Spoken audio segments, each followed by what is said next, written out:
오늘 함께 나누실 말씀은 이사야서 44장 9절에서 18절 말씀으로 제목을 크게 한번 읽어봅시다. 시작. 금인가 생수인가, 금인가 생수인가. 예, 제목의 뜻은 말씀 나누면서 보도록 하겠습니다. 어제 어떤 부부들이 함께 모인 자리에서 이런 대화를 들었습니다. 얘기를 나누다가 이제 나이가 많이 이제 좀 결혼한 지 오래된 부부들이었는데 나이가 많이 들다 보니까 방도 따로 쓰고 대화도 별로 없다 이런 얘기들이 오고 갑니다. 그러더니 한 부부가 이런 얘기합니다. 우리 부부는 절대 싸우지 않아. 절대 싸우지 않아. 그럽니다. 굉장히 그 말이 자랑스럽게 들리기도 하고 사람들이 다 쳐다봤습니다. 근데 그 뒷말이 참 충격이었습니다. 그런데 재미는 없어 그러더라고요. 부부싸움은 절대 안 하는데 재미는 없다고 합니다. 이 얘기가 무슨 내용인지 잘 아시겠죠? 부부싸움 안 한다고 좋은 것이 아니라 부부는 생각을 나누고 감정을 나누고 이야기를 나눠야 됩니다. 때로는 부닥칠 때도 있고 때로는 논쟁도 있을 수 있겠죠. 중요한 것은 사랑을 주고받는 것입니다. 사랑은 감정과 생각을 나누는 것이죠. 사랑하는 사람에게는 내 앞에 사랑하는 사람이 있다면 우린 저절로 사랑을 고백할 수밖에 없습니다. 너무 사랑스러워서 눈만 봐도 좋고 얼굴만 봐도 좋지 않습니까? 하나님께서도 우리를 그렇게 사랑하셨습니다. 하나님께서 우리를 택하신 것은 우리와 사랑을 나누기 위해서 우리를 부르셨습니다. 우리가 성도가 된 것은 그 하나님의 사랑을 경험하는 것입니다. 근데 그 하나님의 사랑은요, 우리가 생각하는 그 참 아름다운 사랑, 영원한 사랑, 우리의 모든 죄와 허물을 덮어주는 그런 사랑만 있는 것이 아니라 하나님도 섭섭한 마음이 있습니다. 섭섭한 마음이 있습니다. 우리 지난 수요일과 또 지난주를 통해서 이사야서 42장, 43장을 나눴을 때 거기 보면 하나님의 섭섭한 감정들이 아주 세세히 기록되어 있죠. 분노의 감정을 통해서 이스라엘 심판하셨지만은 이제 이스라엘 회복시키면서 하나님의 그 감정은 섭섭한 게 있었어요. 내가 너희 죄를 용서하지만은 너희를 포로된 땅에서 돌아오게 하지만은 그래도 하나님이 섭섭한 것이 있었어요. 여러분, 하나님께서 섭섭하다고 하는 것은 하나님의 성품이 좀 인격이 모자라거나 그런 것이 아니라 정말 사랑하기 때문에 섭섭한 것입니다. 사랑하기 때문에. 사랑하지 않는 관계는 섭섭한 것도 없죠. 뭔가 서로 주고받고 기대하는 것이 있기 때문에 섭섭한 것이죠. 근데 이 하나님의 섭섭함, 이것이 참 우리가 오늘 깊이 나눠봐야 한 주제인 것 같습니다. 오늘 44장 들어가기 전에 잠깐 43장에 있던 하나님의 섭섭한 감정을 나누고 오늘 44장에서는 하나님께서 더 섭섭한 이야기를 하십니다. 43장에 하나님의 섭섭한 마음은 무엇이냐면은 너희가 나를 찾지 아니하였고 너희가 나를 괴롭게 여겼다 이렇게 얘기합니다. 그러니까 하나님이 그렇게 사랑하셨는데 너희가 내 앞에 나온 것을 원하지 않았고 너희가 나로 인해서 괴롭다고 한다. 하나님이 괴로우신 게 아니라 네가 날 생각할 때 괴로운 존재로 한다는 것이죠. 하나님을 무섭게 생각하고 부담스럽게 생각하고 그런가 하면 이런 얘기도 합니다. 그래도 내가 너희를 늘 인도하고 광야에서 인도하고 이렇게 축복을 했는데 너희들은 나에게 번제의 양을 가져오지 않았고 얘기합니다. 너희들은 나한테 제사도 제대로 드리지 않았고 또 제사를 안 드릴 뿐만 아니라 제사의 제물도 안 갖고 왔다 얘기합니다. 너희의 헌신이 끊어졌다는 겁니다. 그러면서 하나님이 이런 얘기하십니다. 너희들이 바친 제물로 인해서 내가 너희를 수고롭게 하지 않았다. 그 말이 무슨 뜻이냐면은 너희가 나에게 향유를 바치고 너희의 제사를 바쳤다 해도 내가 그거 다 갚아줬어. 30배, 60배, 100배 주지 않았니? 그런데 너희는 나를 괴롭다고 하고 이제 너희 헌신도 사라지지 않았느냐? 제물도 사라지지 아니하였느냐? 이런 얘기합니다. 우리 헌신하면서 마치 내 것을 드리는 것 같죠? 아니요. 하나님께서는 그걸 다 갚아주신다고 하셨어요. 그보다 더 큰 것을 줬는데 내가 너희들이 바친 그 헌신 때문에 너희들 힘들게 하지 않았다고 하십니다. 그래서 하나님 섭섭하시다고 합니다. 그러나 43장 25절에 보면 이런 말씀하십니다. 나 곧 나를 위하여 내 허물을 도말하는 자니 내 죄를 기억하지 아니하리라. 내가 이렇게 섭섭한 마음 갖고 있지만은 너희들이 이렇게 나를 괴롭게 여겼고 너희들의 헌신과 재물이 사라졌지만은 이제 나는 누구를 위해서 여기 잘 보셔야 돼요. 누구? 나를 위하여. 하나님 자신을 위해서 너의 허물을 내가 덮어주고 너의 죄를 기억하지 아니하리라 말씀하십니다. 여러분, 하나님께서 우리를 용서하시는 것은 물론 용서의 하나님은 긍휼의 하나님, 사랑의 하나님이시지만은 더 중요한 것은 하나님 자신을 위해서 우리를 용서하신다고 합니다. 하나님 자신을 위해서 우리의 모든 죄와 허물을 덮어주신다고 합니다. 왜일까요, 여러분? 우리도 마찬가지입니다. 내 안에 남아있는 분노와 상처는 내 심령을 상하게 하고 내 인격이 망가지지만은 내가 누군가의 허물과 죄를 덮어주고 용서하면은 내 인격과 영성이 살아나게 됩니다. 용서라고 하는 것은 forget입니다. 그 한 사건을 내가 그냥 덮고 넘어가 줄게 하는 게 아니라 오늘 하나님이 말씀하시잖아요. 기억하지 아니하리라 이겁니다. 여러분, 우리의 용서는 기억하지 않는 것까지 가야 합니다. 그래서 우리 하나님은 너희가 그렇게 나를 섭섭하게 하였지만은 이젠 기억하지 않겠다 얘기하십니다. 나를 위하여, 하나님의 거룩함을 위하여. 오늘 우리도 이 말씀 보면서 내 안에 분노가 있고 아픔이 있고 상처가 있습니까? 용서하지 못할 것이 있습니까? 나를 위해서, for my sake. 그를 위하여가 아니라 나를 위해서 오늘 용서하는 주님의 사람이 되기를 축복합니다. 자, 44장에서 하나님의 섭섭함이 무엇인가 하냐면요, 바로 우상을 섬겼던 이스라엘에 대한 섭섭함입니다. 그러면서 이건 섭섭함을 넘어서 하나님이 한탄수고합니다. 그 우상신을 섬기는 것이 얼마나 우매한 짓인지, 얼마나 풀리시한 것인지, 그걸 44장에서 얘기합니다. 그러면서 하나님께서는 그 우상을 만드는 철공, 대장장이들, 또 우상을 만드는 목공들의 모습을 통해서 그것이 얼마나 미련하고 얼마나 우매하고 얼마나 어리석인지를 보여주시고 있습니다. 자, 44장 9절 11절 봅시다. 우상을 만드는 자는 다 허망하도다. 그들이 원하는 것들은 무익한 것이거늘 그것들의 증인은 보지도 못하며 알지도 못하니 그러므로 수치를 당하리라. 신상을 만들며 무익한 우상을 부어 만든 자가 누구냐? 보라, 그와 같은 무리들이 다 수치를 당할 것이다. 그 대장장이들은 사람일 뿐이라. 그들이 다 모여서서 두려워하며 함께 수치를 당할 것이니라. 자, 우상을 만드는 자가 다 허망하도다. 헛된 짓이다. 그러면서 무슨 얘기예요? 우상에 대한 증인들이 누가 있느냐? 우상이 너희들에게 유익한 것을 준 것이 뭐가 있느냐? 그런 증인들이 있어 한번 찾아보라. 이런 얘기입니다. 우상을 만들고 그렇게 너희들이 지극정성으로 우상을 섬기지만은 그 우상은 너희들에게 베풀어준 것이 아무것도 없어. 너희들에게 보여준 권능도 없어. 또 그걸 경험한 증인도 단 한 명도 없어. 얘기합니다. 우상은 여러분 인간들에게 베풀어주는 게 없습니다. 우상은 오히려 요구합니다. 자꾸만 달라고 합니다. 자꾸만. 그 무속인들이 있죠. 굿하고 그런 것이 왜 하는지 아세요? 자꾸만 협박하는 거예요.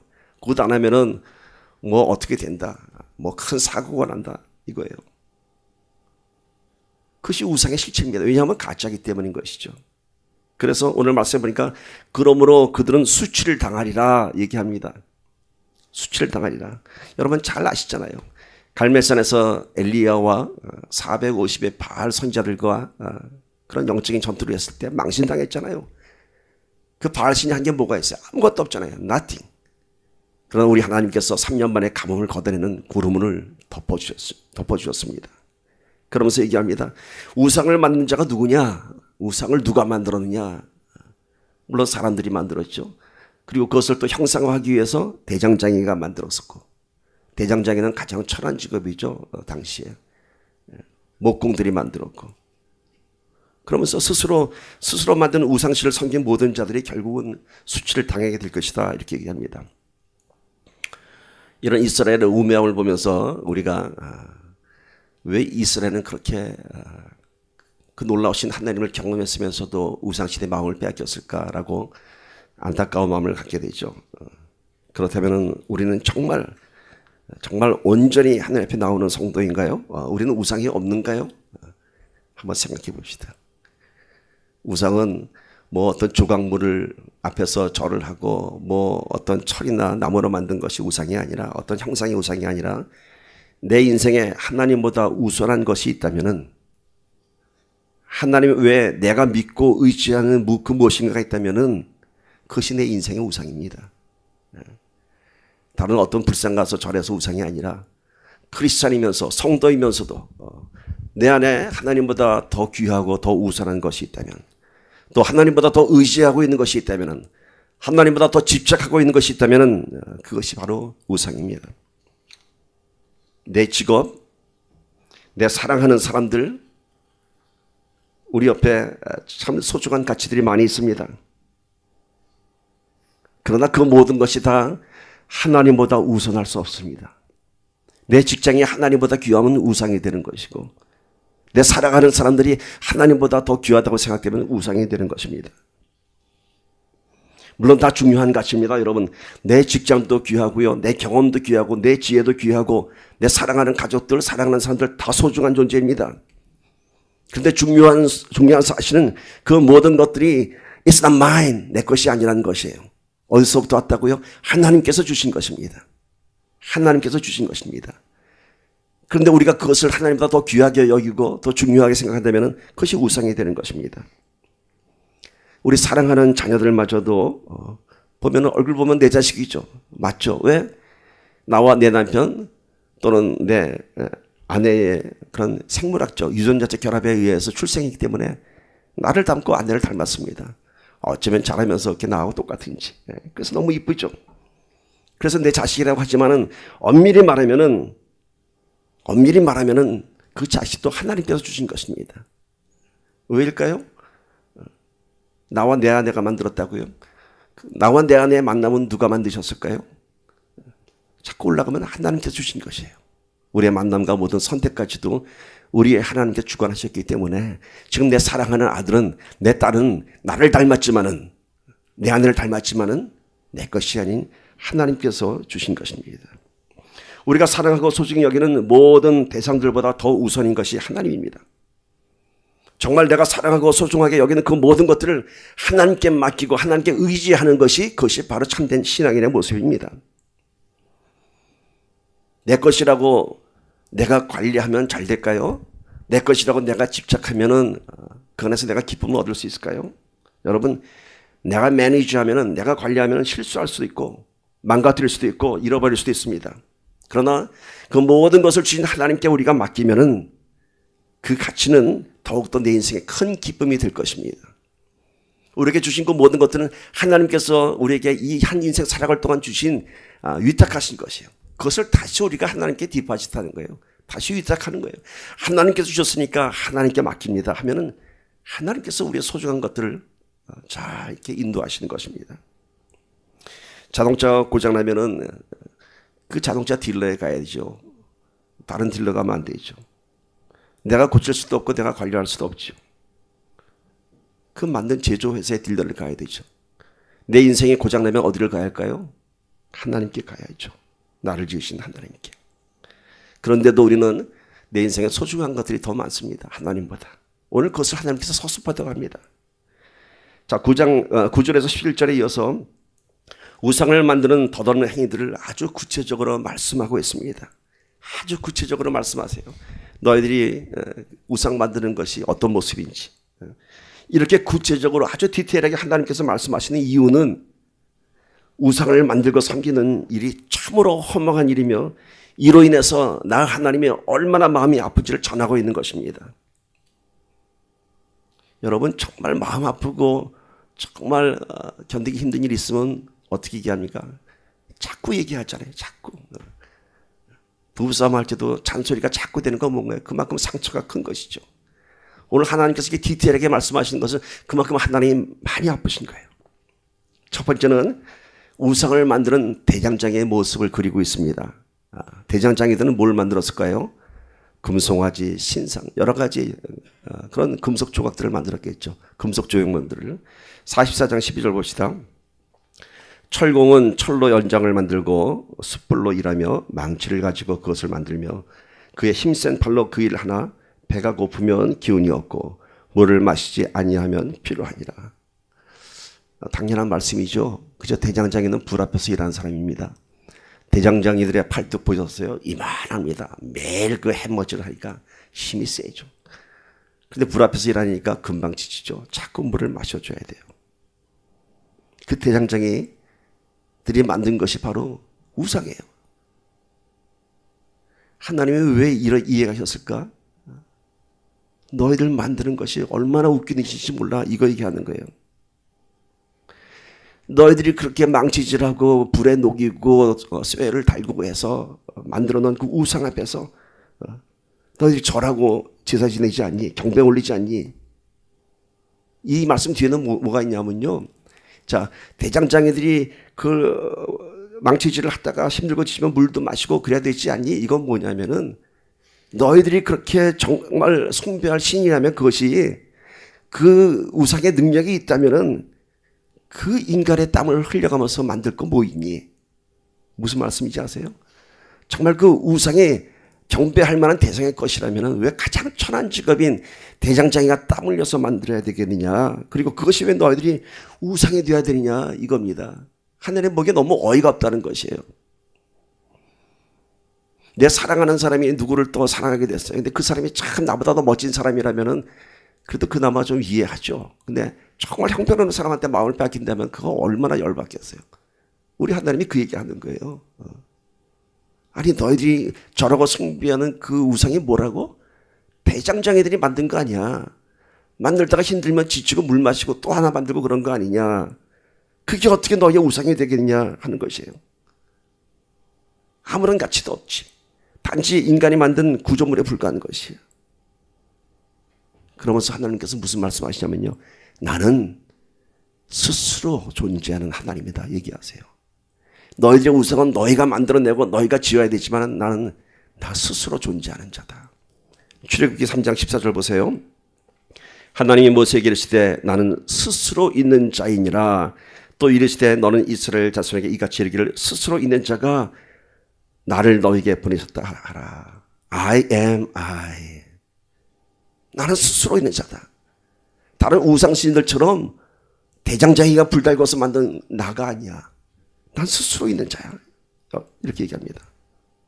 여러분, 내가 땀 흘리고 만든 것이 내 인생의 우상이 될 수 없습니다.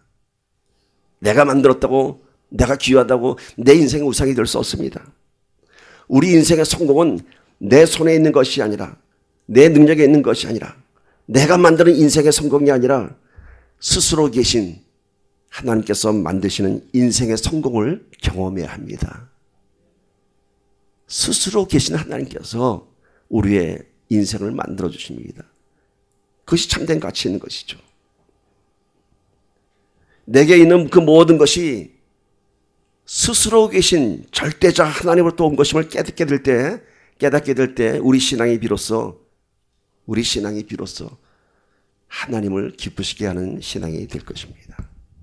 두 번째는 또 우상을 만드는 이번에는 목공들의 모습을 그리고 있습니다. 44장 13절 보세요. 목공은 줄을 들어 재고 붓으로 긋고 대패로 밀고 곡선자로 그어 사람의 아름다움을 따라 사람의 모양을 만들어 집에 두게 하며. 당시 이스라엘의 그 가정에는 집집마다 이런 나무로 만든 우상들, 이방신들이 있었습니다. 아세라 목상이라고도 하고요. 여러분, 그 야곱이 삼촌 라반 집에서 라헬의 삼촌 라반 집에 도망쳐 나올 때 라헬이 훔쳐갖고 나온 것이 딱 하나 있었죠. 그것이 뭔지 아세요? 그것이 바로 드라빔이라고 하는 작은 그 목각으로 만든 우상이었어요.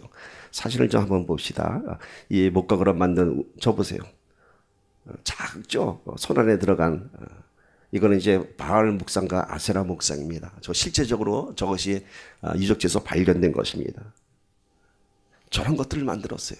저런 것들을 만들고 품고 다니고 집에 어떤 선반에 놓고 절을 하고 경배를 한 것이에요. 그러면서 44장 15절 17절 보면은 이거를 만드는 너희들이 모습이 얼마나 우스꽝스러운지 아니 하면서 얘기합니다. 15절 17절 보세요. 자, 이 나무는 사람이 땔감을 삼는 것이거늘. 여러분, 땔감을 삭는 나무는 뭘 의미합니까? 나무 재료 중에 제일 쓸데없는 나무예요. 목재로 쓸 수 없는, 집을 지을 수도 없고 그 어떤 도구도 만들 수 없는 불쏘시개밖에 안 되는 그런 나무예요. 그러니까 이 나무가 뭐냐면 너희들이 만드는 우상으로 만드는 아세라 목상, 바알 목상 이런 것들을 만든 그 나무의 재질이 사람이 땔감으로 쓰는 그런 나무밖에 안 되는 거예요. 그걸로 만들었지 않냐고 말씀을 시작합니다. 자, 이 나무는 사람이 땔감을 삼는 것이거늘 그가 그것을 가지고 자기 몸을 덮기도 하고 불을 피워 떡을 굽기도 하고 신상을 만들어 경배하며 우상을 만들고 그 앞에 엎드리기도 하는구나.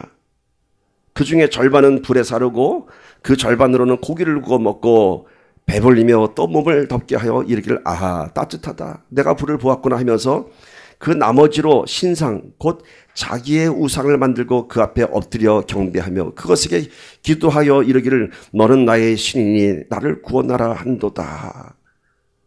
이 뒤에는 하나님이 참 웃기는구나, 너희들 웃기는구나 이렇게 얘기하는 거예요. 이 목공들이 나무 조각을 만드는 과정이 잘 나와 있죠. 어떻게 나와 있어요? 정말 땔감밖에 안 되는 나무 갖고 지금 만드는데 그것도 처음부터 그 땔감 같은 나무 갖고 처음부터 조각 만드는 게 아니에요. 보세요. 절반은 불에 사르고 절반은 불을 떼우세요. 자기 몸을 따뜻하게 합니다. 절반은 거기다 떡을 굽고 고기를 굽습니다. 그러니까 절반은 난방용으로 쓰고 절반은 취사용으로 쓰고 그 다음에 따뜻하다 내가 불을 보았구나. 이게 무슨 뜻이냐면 등 따시고 이제 배부르구나 하는 거예요. 그러고 났더니 뭐예요? 심심해. 이제 먹을 거 다 먹고 등 따시고 하니까 심심해. 그러니까 나머지 나무 조각하고 토닥토닥 깎아가면서 만들어서 그걸 갖고 나의 신이라고 절하면서 나를 구원하소서 나를 구원하소서. 코미디 같은 현장이죠. 코미디 같은 현장이죠. 여러분 이 말씀 보시면서 이게 무슨 뜻인가 아마 하셨을 거예요. 왜 대장장 얘기하고 왜 목공 얘기했을까? 하나님이 이렇게 세세히 얘기한 거 뭐예요? 그만큼 너희들이 바보 같다는 거예요. 얼마나 코미디 같은 짓이니? 처음부터 너희들이 무슨 우상에 대한 경배심이 있어서 처음부터 그 나무에 절하고 아주 경건하게 목욕지게 하고 그 나무를 깎은 게 아니라 쓸데없는 나무 갖다가 불을 떼다가 고기도 구워 먹다가 그러다 눈에 나뭇가지 몇 개 웬만한 거 들어오면 그거 깎아서 만들지 않으니 이게 너희들이 전하는 우상이야 라고 얘기합니다. 얼마나 우습습니까? 하나님께서 슬퍼하신 것은 이렇게 보잘것없는 나무 조각 쇳덩어리에 마음을 빼앗기고 절하고 경배하는 이스라엘의 미련함 때문인 것입니다. 그들이 무지하기 때문에 하나님께서 이렇게 세세하게 그 아픈 감정을 얘기한 겁니다. 다 너희들 손으로 만든 것 아니냐? 그것도 심심해서. 아니면 대장장에 땀 흘리면서 겨우 만든 것 아니냐? 거기에 무슨 능력이 있고 무슨 구원이 있고 무슨 예언이 있겠느냐 얘기하는 겁니다. 이런 이스라엘 보면서 우리도 그런 생각하죠. 진짜 코미디네. 우습네 그러죠. 우리 신앙생활의 모습은 어떨까요, 여러분? 우리 신앙생활의 모습은 어떨까요? 정말 우리 당당할까요? 우리 인생에서 우리가 하나님보다도 더 귀하고 중요하다고 생각하는 것들 있습니다. 근데 그것들의 가치가 정말 내 인생을 좌지우지할 만한 가치가 있다고 여러분 생각하십니까? 하나님보다 더 귀하다고 내가 매달리는 것들이 있죠. 하나님보다 더 중요하다고 생각하기에 우선순위에서 늘 밀리는 그것이 더 중요해서 하나님보다 앞서는 것들이 있지 않습니까, 여러분? 내 등이 먼저 따뜻해야 되고 내가 배불러야 되고 나 할 일 다 하고 나머지 시간에 그때 하나님 찾아와서 기도하고 예배하는 모습이 이것과 무엇이 다르겠습니까, 여러분? 웃을 일이 아니에요. 여러분이 진정으로 예배 자리에 나올 때 그 사모하는 마음으로 나왔습니까? 오직 하나님이 나의 구원자이심을 고백하며 그 간절한 마음으로 나왔습니까? 여러분의 헌신이 정말 그렇게 하나님께 매달리는 헌신이었습니까? 내 남는 시간, 내 남는 물질 그렇게 나오지 않았습니까, 여러분? 이게 딱 뭐 같으냐면요, 마치 마켓에서 물건 사고 돈 몇 불 나오면 그거 갖고 로또 하나 사갖고 그것이 당첨되기를 기다리는 것과 뭐가 다르겠습니까, 여러분? 이런 신앙생활의 모습은. 이런 신앙생활의 모습이 바로 하나님을 별 볼 일 없는 우상 쪽으로 만들어버린 겁니다. 왜 내 것이 우선이 돼야 됩니까? 왜 내 시간이 먼저가 돼야 되고 내 물질이 먼저가 돼야 되고 내 아들이 먼저가 돼야 됩니까? 서도부터 얘기했죠. 하나님께서 주신 것이라고. 여러분, 우상은 딴 데 있지 않습니다. 우리 마음에 있습니다. 우리가 이 예배 찬양할 때 오직 하나님, 우리 찬양도 하지 않았습니까? 오직 하나님. 오늘 이 말씀을 통해서 우리가 그렇게 회복되는 우리가 되기를 간절히 축복합니다. 여러분, 왜 이스라엘이 이렇게 우매한 짓을 했을까요? 또 우리도 역시 왜 그렇게 하나님보다도 세상의 가치를 더 중요하게 생각했을까요? 왜 하나님보다 우선하는 것이 더 많았을까요? 44장 18절 보세요. 그들이 알지도 못하고 깨닫지도 못하면 그들의 눈이 가려서 보지 못하며 그들의 마음이 어두워져서 깨닫지 못함이니라. 왜 이렇게 우매한 짓을 하냐면 눈이 가려지고 마음이 어두워져서 깨닫지 못한다고 합니다. 이 뜻이 무엇일까요? 우리 다 보는데, 우리 다 아는데. 저는 오늘 우리가 하나님보다 더 귀한 것에 마음을 빼앗기는 이유, 이스라엘이 이렇게 우상신을 섬겼던 그 세 가지 이유를 여러분께 말씀드립니다. 첫 번째는 모든 가치의 기준을 세상 것으로 평가하기 때문입니다. 하나님의 가치가 아닌 세상 것으로 가치를 평가하기 때문에 하나님보다 더 귀한 것이 있습니다. 왜 음악이 나올까요? 난 또 주님께서 감동 주신 줄 알았네. 여러분, 첫 번째는 모든 가치의 기준을 세상 것으로 보기 때문인 것입니다. 제가 쉽게 한번 비유하겠습니다. 요 LA 한복판에서 누가 장사를 합니다. 두 사람의 장사꾼이 있습니다. 한 사람은 생수를 파는데 우리가 늘 먹는 생수, 요만한 거 한 병 파는데 10불에 팔아요. 10불. 사람들이 뭐라고 할까요? $10. You crazy. 어떻게 생수를 10불에 팔어?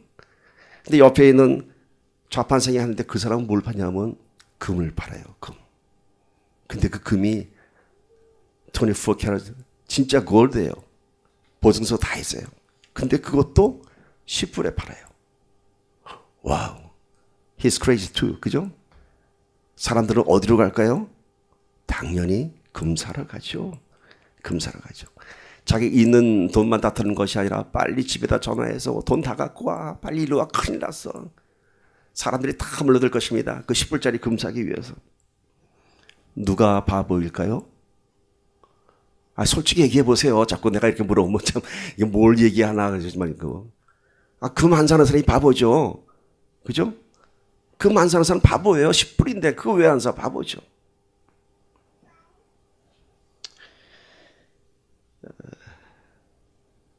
이 세상 살아가는데 생수보다도 금이 더 가치 있고 더 비싼 건 맞습니다. 근데 정말 중요한 것은 그 금이 아니라 금을 주시는 하나님이죠. 여러분, 생수는 내 생명에 관한 것이고 금은 물질에 관한 것입니다. 한번 이 상황을 바꿔볼까요? 똑같이 생수 10불, 금 10불인데 상황을 바꿔봅시다. 사막 한복판에 있습니다. 사막에서 길을 잃었습니다. 목이 타고 막 뜨거운 태양은 장렬하고 이대로 가면 몇 시간 안 가서 쓰러질 것 같습니다. 근데 거기에 장사가 둘이 있어요. 이 똑같은 장사가 굴러와서요. 생수 장사는 얼음 박스에 아주 시원하게 쿨된 생수를 역시 10불, 반짝반짝 빛나는 금을 10불 주고 팝니다. 여러분이라면 어떻게 하시겠습니까? 여러분이라면 제가 보기를 댈게요. 1번, 모든 돈을 다 털어 금을 산다. 2번, 사막을 건널 만큼 필요한 만큼만 생수를 사고 나머지로 다 금을 산다. 3번, 모든 돈으로 다 생수를 산다. 여러분은 어떻게 하시겠어요? 한번 대보세요. 1번, 2번, 3번. 물론 1번은 손 안 들겠지. 그럼 2번 손 들어보세요. 한번 필요한 만큼만 사고 나머지는 금을 산다. 없어요? 예. 그래도 몇 번. 이분들이 솔직한 분인 거예요, 지금. 손 안 든 사람은 저것도 뭐가 또 목사님 뭐 얘기 있겠지 하고 손을 못 드는데 우리 모습이 2번이에요 사실. 야 사막 걸리면 물 한 20병이면 충분하겠다 하고 20병 주고 나머지 금 사면 되잖아요. 우리가 인생 그렇게 살고 있어요. 우리가 신앙생활도 그렇게 하고 있어요 여러분. 적당히 헌신하고 적당히 예배드리고 나머지는 내 인생 사는 거야. 금을 즐기는 거야. 이거죠. 하나님이 요구하시는 건 뭐예요? 3번이에요. 왜 그런지 아세요? 사막은 내가 예상한 대로 그 길이 그대로 있지 않아요. 바람 한번 불면 길이 없어집니다. 결코 사막은 내가 예상한 만큼의 생수 갖고 건너갈 수 없어요. 결국 내가 예상한 것 때문에 금을 산 돈만큼 없어서 죽고 말 것입니다. 우리 인생이 사막 같다고 하죠. 바로 그거예요. 언제 어떤 상황이 올지 모르는 상황입니다. 있던 길도 사라지고 없던 길도 생기는 사막처럼. 오늘 우리가 올인해야 하는 것은 금이 아니라 나를 인도하시고 광야의 길을 내시고 사막의 강을 내시는 하나님인 것입니다. 다 털어서 생수를 사야 하는 것입니다. 오늘 제목 뭐라고요? 금인가 생수인가? 뭘 택하신다고요? 생수, 리빙 워터입니다. 그래서 사람들은 이런 가치 기준 때문에 생수보다는 금을 택하는 거예요. 그래서 우상을 섬기는 거예요. 우상이 돈이거든. 두 번째는 이런 생각 때문에 우상을 섬깁니다. 하나님은 재미없고 세상은 재미있다. 하나님은 재미없어. 주일 성수해야 되고 뭐 수요 예배도 가야 되고 뭐 가봐야 재미없어. 근데 세상은 너무 재미있는 게 많아. 여러분 이스라엘이 섬겼던 그 이방신의 사상이 뭔지 아세요? 풍요와 자유예요. 얼마나 좋습니까? 풍요롭고 자유로움. 그 풍요와 자유를 누리기 위해서요. 이 사람들은 음란이 들어왔고 자유를 누리기 위해서 하나님을 버렸어요. 마치 이방신은 클럽이고 클럽의 주인이고 하나님은 교회 목사님 같아요. 클럽 가서 놀래, 교회 가서 예배 드릴래, 인간의 쾌락을 택할래, 하나님의 거룩함을 택할래. 그래서 사람들이 이방신 섬기는 거예요. 우리 김광식 목사님 늘 그런 말씀하셨어요. 교회 가는 사람들 보면 예전에 예수 믿기 전에 늘 장례식이 생각났다고 합니다. 우울하고 죽음이 생각나고. 그래서 예수 믿는다고 하는 것은 인생의 모든 쾌락과 인간의 모든 권위를 다 빼앗기는 것 같다. 이런 생각했대요. 인간이 누려야 할 모든 것을 장사 지내는 것이다. 이런 생각했대요. 그리고 교회는 흑백 영화 같고 세상은 칼라 영화 같고. 그런데 주님을 만나고 나니 그 거룩함의 기쁨이 얼마나 크고 놀라운지, 세상의 기쁨이 얼마나 더럽고 얼마나 추한 것인지 알게 됐다는 겁니다. 클럽, 제가 그 젊은 시대 때는 클럽이라고 안 그러고 여러 가지 이름이 있었어요. 처음에는 뭐 고고 클럽, 디스코 클럽, 뭐 나이트 클럽, 클럽이 있긴 있네. 제가 그런데 안 가봤을까요? 제가 얼마나 잘 놀았겠습니까, 여러분? 얼마나 엔조이했을까요? 근데 예수 만나고 나서 그곳을 갔더니 내가 이러고 살았구나. 저 희뿌연 담배 연기 속에서, 그 광란의 음악 속에서 너무나 그것이 추해 보였습니다. 여러분, 세상의 기쁨은 그 밤이 사라지면, 그 조건이 사라지면 고통이 찾아오지만은 하나님 안에서 경험하는 기쁨은 그 건너가기 힘든 사막과 같은 인생 가운데서도 참된 기쁨과 참된 평안을 경험하게 되는 것입니다. 여러분, 이제는 세상의 기쁨보다는 하나님 안에서 누리는 기쁨이 우리의 진정한 기쁨이 되기를 축복합니다. 그러면은 하나님이 내 삶의 우선이 될 수 있습니다. 세 번째는 이런 오해를 하고 있어요. 하나님은 나를 돕지 않는다. 하나님 나를 돕지 않는다. 다른 사람들은 하나님이 다 은혜도 주시고 뭐 기도 응답도 하는데 나는 하나님이 안 보시는 것 같아. 다른 사람에게는 presence of God, 하나님의 임재가 있는데 나한테는 absence of God, 나는 하나님이 안 계신 것 같아. 왜 나한테는 이런 일이 생길까? 절망합니다. 이스라엘도 그랬어요. 왜 저 아수르는 우리보다 강하고 바빌론은 왜 우리를 다 잡아가고 우리는 늘 이렇게 연약한 민족이 되어야 하는가? 하나님은 안 계신 것 같다. 그리고 등을 돌렸어요. 우리도 마찬가지입니다. 이해할 수 없는 고난, 인생의 시련을 겪게 되면 하나님의 임재를 경험하지 못합니다.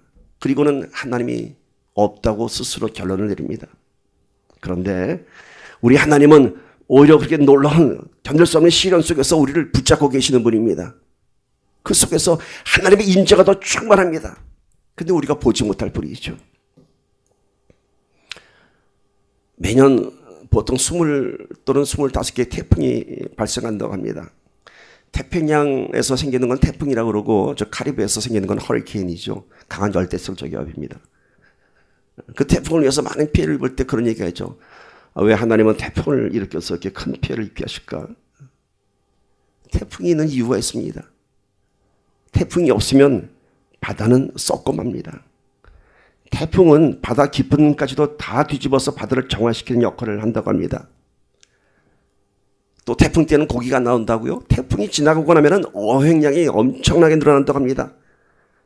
태풍이 지나고 나면 바닷속의 플랑크톤이 다 위로 떠오르고 산소도 풍부해져서 물고기들이 다 그냥 태풍 뒤를 쫓아다닌다고 합니다. 그런가 하면 태풍은 지구의 열 교환을 하는 역할도 합니다. 적도 부근의 따뜻한 뜨거운 공기를 북쪽으로 옮겨서 지구 기온의 균형을 유지합니다. 태풍이 없다면 지구상에 기상 대변이 생긴다고 합니다. 물론 태풍은 어떤 국지적인 피해를 주지만 큰 틀에서 보면은 지구의 자연 환경을 보존하는 유익한 역할을 하는 필요한 현상인 것입니다. 오늘 우리가 인생의 태풍을 바라보면서 하나님의 선하신 인도함을 깨닫기를 바랍니다. 왜 나한테 태풍이 왜 왔냐고 주저앉지 말고 그 안에 있는 하나님의 놀라운 하나님의 권능과 하나님의 선하신 인도함을 깨닫기를 바랍니다. 내 인생에 닥치는 태풍의 의미를 깨닫게 되면 태풍이 두렵지 않고 태풍 가운데 나를 붙잡고 계신 하나님의 은혜를 경험하게 될 것입니다.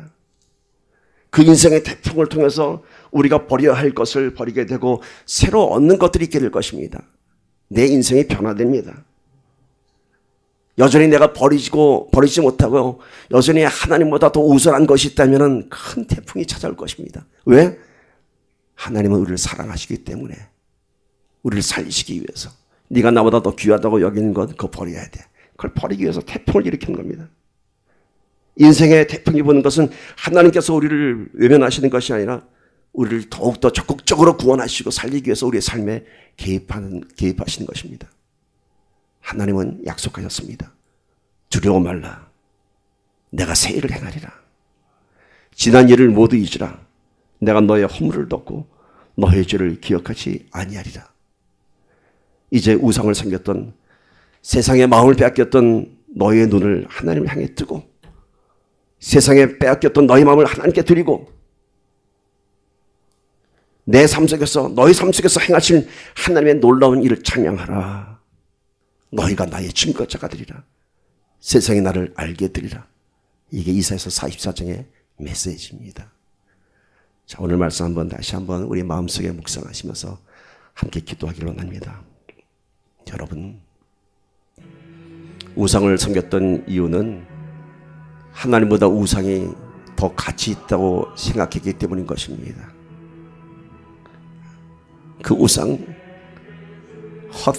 헛된 것입니다. 우리가 하나님을 섬기는 것이 우상을 섬기는 것처럼 그렇게 섬겨서는 안 될 것입니다. 하나님을 가치 없는 우상으로 만들어서는 안 될 것입니다. 금보다는 은혜의 생수를 찾는 자가 되어야 할 것입니다. 세상의 가치보다는 하나님의 가치를 찾아야 할 것입니다. 세상의 기쁨이 아닌 하나님 안에서 누리는 기쁨을 회복해야 할 것입니다. 하나님은 태풍 속에서도 여전히 나와 함께 하십니다. 고난 가운데서도 하나님은 나를 간섭하시며 나를 새롭게 하여 주실 것입니다. 내가 새 일을 행하리라. 그 새 일을 기대하는 우리가 되기를 축복합니다. 함께 기도합시다.